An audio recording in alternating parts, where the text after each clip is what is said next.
Mr. Speaker, in January, the Prime Minister claimed that he had no choice but to take a private helicopter to the Aga Kahn's island. He said there were no other options. It turns out that that is not true. His staff, in fact, arrived at the island by commercial plane, and that bill was picked up by taxpayers too. It's bad enough that the Prime Minister chose to vacation at one of the most expensive destinations in the world when taxpayers have to pay. But why did the Prime Minister tell Canadians a private helicopter was his only option when he knew it was against the law, against his own ethical guidelines, and now we find out it wasn't even true? Honourable Prime Minister. Mr. Speaker, as I've said a number of times in this House, this was a personal family vacation, and of course happy to work with the Ethics and Conflict of Interest Commissioner to answer any questions that she may have.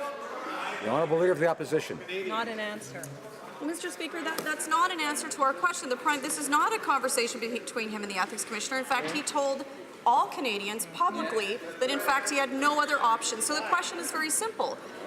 Why did the Prime Minister say he had no other option when, in fact, he did? In fact, his staff took the other option, which is a commercial flight.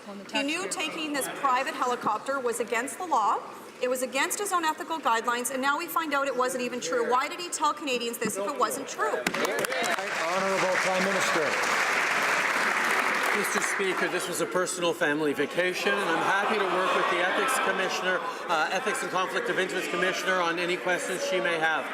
Furthermore, on Prime Ministerial travel, as is always the case, the RCMP makes determinations around what is the safest way for the Prime Minister to travel.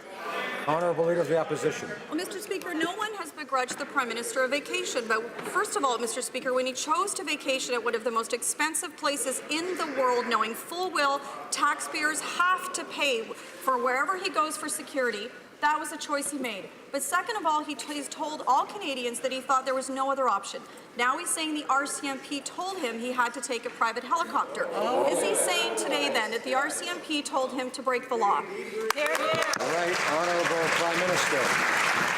Mr. Speaker, I'm happy to work with the Ethics and Conflict of Interest Commissioner on the details of my personal family vacation. As I've said, the RCMP makes determinations around the safest way for the Prime Minister to travel.